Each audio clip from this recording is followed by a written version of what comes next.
जय हिंद दोस्तों। नेहा सिंह राठौर एक लोक गायिका हैं और विपक्ष का बहुत अच्छा मनोरंजन करती हैं। गीत भी गाती हैं, नाच भी लेती हैं और घूंघट उठा करके गिरा करके भी बहुत अच्छा अपनी गायिका का लोक लुभावना संगीत भी प्रस्तुत करती हैं। भले इनके सुर को कोई पसंद ना करता हो, लेकिन ये हर एक मुद्दों पे चीख करके चिल्ला करके पतली आवाज में लोगों के ऊपर तंज कसती हैं, काफी ज्यादा इरिटेटिंग वॉइस में। लेकिन लोक गायिका नेहा सिंह राठौर को एक बड़ी समस्या उत्पन्न हो गई है। सुप्रीम कोर्ट के तरफ से जो बड़ी लतार लगी है, झटकाएं लगी हैं, जो ये नाचने गाने वाली जो तमाशा ये सोशल मीडिया पे कर रही हैं, यही तमाशा इनके लिए बड़ी समस्या का कारण बन गया है। पहलगाम अटैक मामलों में इनको पोस्ट करना एक बड़ी आफत बन गई है इनके जीवन के लिए। और यूपी पुलिस ने जब एफआईआर किया तो अब ये एफआईआर रद्द करवाने के लिए कभी हाई कोर्ट में, कभी सुप्रीम कोर्ट में, कभी कपिल सिब्बल से और उन तमाम विपक्षी नेताओं से भी जाकर के मुलाकात कर रही हैं कि यूपी सरकार ने जो हमारे ऊपर एफआईआर किया है, जिससे मेरी समस्याएं बढ़ गई है, उसको जरा रद्द करवा दीजिए। अब बड़ी खबर यह आई है कि नेहा सिंह राठौर को सुप्रीम कोर्ट ने लतार लगाते हुए यह कहा कि जो आपके ऊपर एफआईआर हुई है वो बरकरार रहेगी, यानी जो सजा आपके ऊपर अब लगाई गई है वो पूरी तरीके से बरकरार रहेगी। अब इसका पहलू तो आप यही समझ सकते हैं कि नेहा सिंह राठौर का दरवाजा खुल गया है सेंट्रल जेल जाने का, जैसा कि सोशल मीडिया पे दावा किया जा रहा है।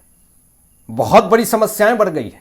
अपनी आवाजें उठाना, बुलंद करना, रखना गीत के माध्यम से गलत बात नहीं है, लेकिन सिर्फ एक पार्टिकुलर मुद्दे पे, पार्टिकुलर इंसान पे तंज कसना, वो भी झूठ उजुल फुजुल, जिसके ना कोई सोर्स है ना सबूत है, और तबले बजा करके जिस तरीके से नाच गाना करके एक नौटंकीबाजी चल रही है, इसका पूरी तरीके से सोशल मीडिया पे खंडन किया जा रहा है। सुप्रीम कोर्ट ने कोई राहत नहीं दी नेहा सिंह राठौर को। अब पूरी तरीके से नेहा सिंह राठौर के ऊपर मुकदमा चलाया जाएगा, ट्रायल फेस करना होगा नेहा सिंह राठौर को। निचली अदालत में जाकर के सफाई देनी होगी कि आप बताइए किसका एजेंडा चला रही हैं और किसका एजेंडा चला रही थी। आप देश के सम्मानित पद पे बैठे प्रधानमंत्री मोदी के खिलाफ आप जो ये जहर उगल रही थी, जो ये नौटंकीबाजी जो कर रही थी सोशल मीडिया पे, आखिर इसके सोर्स क्या हैं और किस बेसिस पे आप ये बात कह रही थी। जो पूरा कांड हुआ भारत पाकिस्तान के बीच में, और जो दुश्मन देश है दोस्तों हमारा पाकिस्तान देश, उनके क्लिप काट काट करके वायरल हुए पाकिस्तान में। अब इससे आप मंशा समझ सकते हैं कि किनको खुश करने की कोशिश करी गई थी और किसको खुश करने की कोशिश की जा रही है। इनके पोस्ट पे बहुत ही गंभीर आरोप लगाए गए हैं। हालांकि नेहा सिंह राठौर भले ये कह देती हैं कि अगर कोई मेरे पोस्ट को कट करके अगर कोई दूसरे जगह पे चला रहा है तो इसमें मेरी क्या गलती नहीं। बिल्कुल आपकी गलती नहीं है, लेकिन इस भारत देश में और भी तो आपके जैसे लोग हैं और बहुत सारे ऐसे लोग हैं, पक्ष विपक्ष के बहुत सारे लोग हैं, लेकिन उनके क्लिप काट करके पाकिस्तान में तो नहीं चलाए गए। सिर्फ आपके पोस्ट की कटिंग करके पाकिस्तान की मीडिया में चलाई गई है। अब इससे आप अंदाजा लगा सकते हैं कि आखिर मंशा क्या है नेहा सिंह राठौर की। अब एक बड़ी दोस्तों खबर सामने आती है, जिस आफत की वजह बनी एक्स पर पोस्ट करना, यह आजकल नहीं रुक रही है। और फिर से नेहा सिंह राठौर ने एक पोस्ट किया एक्स पर और कहता है, उस पोस्ट में गीत गा करके, नाच करके, घूंघट लेकर के फिर से एक नई नौटंकीबाजी शुरू हुई है नेहा सिंह राठौर की। हालांकि दिन रात गोदी मीडिया जो है वो चीख चीख करके, चिल्ला चिल्ला करके ही वर्तमान में बैठी सरकार बीजेपी को टारगेट करते रहती है। लेकिन जब इसी गोदी मीडिया से सबूत पूछिए कि किस आधार पे तुमने ये बयान दिया और किस आधार पे तुम ये मीडिया में ये बातें कह रहे हो और किस तरीके से ये जहर उगल रहे हो, इसके कोई सबूत है, कोई सोर्स है तुम्हारे पास, मुंह ऐसा करके चुपचाप वहां से निकल देता, उस मुद्दे पे बात ही नहीं करता है। और कुछ ऐसे ऐसे फैक्ट्स मैं आपको दिखाऊंगा, कुछ ऐसी ऐसी बातें दिखाऊंगा जिससे आप अंदाजा लगा सकते हैं कि नेहा सिंह राठौर जैसे और भी तमाम एजेंडाधारी है, प्रोपोगेंडाधारी है, जो इस भारत देश में अशांति का माहौल फैलाते हैं। ये पोस्ट करके लिखती क्या है कि साहेब जनता का वोट चुराना माफ करने के काबिल नहीं है। एक गाना आता है इनका और उन्होंने उस गाने में वोट चोरी का आरोप लगाया है नरेंद्र मोदी जी के ऊपर, लेकिन उस पोस्ट में एक भी सबूत पेश नहीं किए गए हैं कि आप किस बेसिस पे ये बात कह रही हैं कि वोट चोरी करके बीजेपी सरकार बना रही है। सबसे पहले इनके ऊपर इलेक्शन कमीशन ऑफ इंडिया जांच बैठा है कि आखिर ये किसका एजेंडा चला रही हैं। बिना सबूत और बिना सोर्स के पोस्ट करना और बिना सोर्स और बिना सबूत के वर्तमान सरकार के ऊपर आरोप लगाना, वोट चोरी का आरोप लगाना, सबसे पहले इनके ऊपर कार्रवाई हो। राहुल गांधी तो सबको पता है कि ये झूठे मक्कार किस्म के व्यक्ति जो झूठ बोल रहे हैं, इनका कोई सोर्स नहीं होता, फिर भी ये बोल देते हैं कि चलिए नेता हैं, बड़े नेता हैं। लेकिन आप किस बेसिस पे आप खुलेआम गीत गा रही हैं, नाच रही हैं, गा रही हैं और खुलेआम आरोप लगा रही हैं कि भारत में वोट चोरी हो रही है और सबूत भी पेश नहीं कर रही हैं।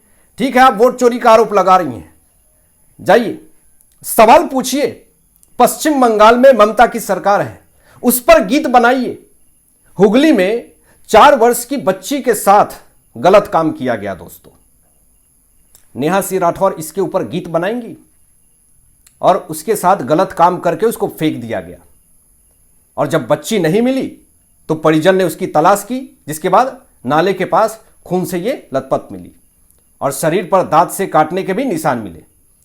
इस घटना को लेकर के पूरी तरीके से आक्रोश है। क्या नेहा सिंह राठौर इस घटना को लेकर के एक भी पोस्ट करेंगी, इस पर गीत बनाएंगी? पश्चिम बंगाल में ममता की सरकार में इस तरह का घटना हुआ, बच्ची के साथ गलत काम हुआ, क्या इस पर कुछ भी तबलेबाजी करेंगी? नहीं करेंगी। इनको फर्क नहीं पड़ता, क्योंकि वहां पे विपक्ष की सरकार है, बीजेपी की सरकार नहीं है। वहां पर बीजेपी की सरकार होती तो चीख चीख करके, गीत गागा करके, बैकग्राउंड में तबलेबाजी कर करके ये सारा तमाशा भी हो गया होता। अब यहां पर देखिए, एक मौलवी ने 5 साल की मासूम के साथ मस्जिद में गलत काम किया। हालांकि उसको उम्र कैद की सजा हो गई है, लेकिन सवाल यह है कि क्या नेहा सिंह राठौर एक्स पर आवाज उठाएंगी, पोस्ट करेंगी, मौलवी को लेकर के एक भी गीत गाएंगी, मौलवियों के खिलाफ एक भी गीत गाएंगी? सवाल खड़े होंगे दोस्तों। गुजरात में 3 आतंकवादियों के बड़े कांड सामने आए, उनको गिरफ्तार कर लिया गया और यह आतंकी बड़ी टेररिस्ट मानसिकता इनकी थी, कुछ बड़ा कांड करने को लेकर के। क्या बीजेपी की तारीफ करते हुए नेहा सिंह राठौर एक तबलेबाजी करेंगी? नहीं करेंगी। और यही नहीं, राहुल गांधी कहते हैं कि हम जेनजी को भड़काएंगे, जेनजी को दिखाएंगे कि मोदी जो है वो चुनाव में वोट चोरी करके पीएम बने हैं। लेकिन राहुल गांधी से पूछिए कि इसके सबूत क्या राहुल गांधी आपके पास हैं? आप किस बेसिस पे ये बात कह रहे हैं कि मोदी वोट चोरी करके पीएम बने? और इन्हीं के बात को आधार बना करके नेहा सिंह राठौर जो हैं वो गीत गाती हैं, लेकिन सबूत पेश नहीं कर पाती। अब यहां पे खुद कांग्रेस सांसद प्रियंका गांधी स्टेटमेंट दे रही हैं कि एनडीए सरकार रही तो शायद आगे चुनाव ही ना हो। यह बहुत बड़ा स्टेटमेंट है दोस्तों। इससे यह साफ तौर पे पता चलता है कि आने वाला समय जो है वो सिर्फ और सिर्फ बीजेपी का है। बहुमत में सिर्फ और सिर्फ बीजेपी रहेगी, क्योंकि आप 5 साल 10 साल आप इधर उधर से फंडिंग लेकर के आप चुनाव लड़ सकते हैं, लेकिन जब आपके पास फंडिंग ही नहीं रहेगा, जब आपको डीप स्टेट का हिस्सा आपको फंड ही नहीं करेगा, जब उसको पता चल जाएगा कि इसकी सरकार नहीं बननी है, पैसे लगाने से कोई फायदा नहीं है, तो धीरे धीरे क्षेत्रीय पार्टी और भी तमाम ऐसे बड़ी पार्टियां हैं वो धीरे धीरे जड़ से खत्म हो जाएगी और खुद बीजेपी की सरकार बहुमत में आ जाएगी। हालांकि आपकी क्या सोच है इन तमाम विषयों पे अपनी विचार व्यक्त कीजिएगा। मिलते हैं एक लेटेस्ट ब्रेकिंग एनालिसिस के बाद, तब तक अपना ध्यान रखें, ख्याल रखें। सत्यमेव जयते। जय हिंद।